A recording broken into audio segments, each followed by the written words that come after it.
বিসমিল্লাহের তিনটি বিস্ময়কর ফজিলত রয়েছে। আমরা অনেকেই কিন্তু সব কাজের শুরুতে বিসমিল্লাহ পড়ি, আবার অনেকেই আমরা বিসমিল্লাহ পড়ি না। মনে রাখবেন, এই বিসমিল্লাহর কিন্তু অনেক বরকত রয়েছে। পবিত্র কোরআনুল কারীমের শুরুর যে আয়াতটা সেটাই কিন্তু বিসমিল্লাহির রহমানির রহিম। যদিও এটা অনেকে আয়াতের অংশ মনে করেন না, তবে কোরআনুল কারীমের ভিতরে বিসমিল্লাহির রহমানির রহিম একটা সূরার ভিতরে রয়েছে। সুতরাং এটা কোরআনের একটি আয়াতও বটে, এবং আমরা যখনই কোনো সূরা শুরু করি তখনই কিন্তু বিসমিল্লাহির রহমানির রহিম কোরআনে লেখা আছে।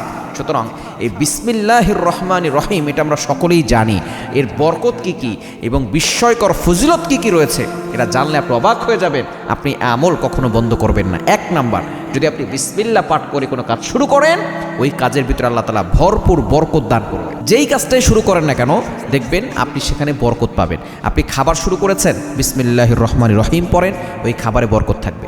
মা বোনেরা রান্নাবান্না শুরু করেছেন, বিসমিল্লাহ পড়ে কাজ শুরু করেন, ওই খাবার মজাদার হবে, স্বাদ হবে, ওই খাবার খেয়ে ঘরের লোকেরা ইবাদত করতে মজা পাবে।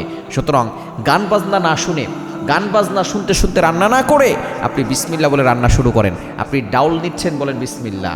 চাউল নিচ্ছেন, বলেন বিসমিল্লাহ। গ্যাসের চুলা ধরাচ্ছেন, বলেন বিসমিল্লাহ। দেখবেন এই গ্যাসের দুর্ঘটনা থেকে আল্লাহ হেফাজত করবেন।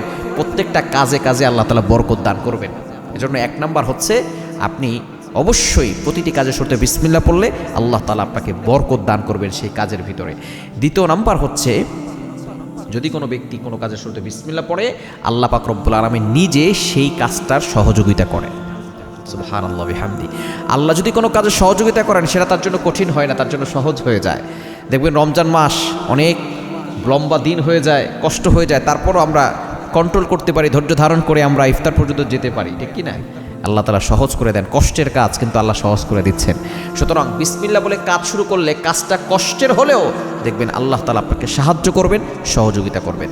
এবং 3 নাম্বার, এই বিসমিল্লাহ বলে কাজ শুরু করলে আপনার জান্নাতের পথ সহজ হবে, কারণ আপনি কাজের শুরুতে আল্লাহর নাম নিয়েছেন। যারা কাজের শুরুতে এবং সব ভালো কাজের শুরুতে আল্লাহর নাম নেয়, আল্লাহ পাক রব্বুল আলামিন ওই ব্যক্তির জন্য জান্নাতটাকে সহজ করে দেন। এজন্য বিসমিল্লাহ পড়া ছাড়বেন না, প্রতিটি কাজের শুরুতে বিসমিল্লাহ পড়বেন।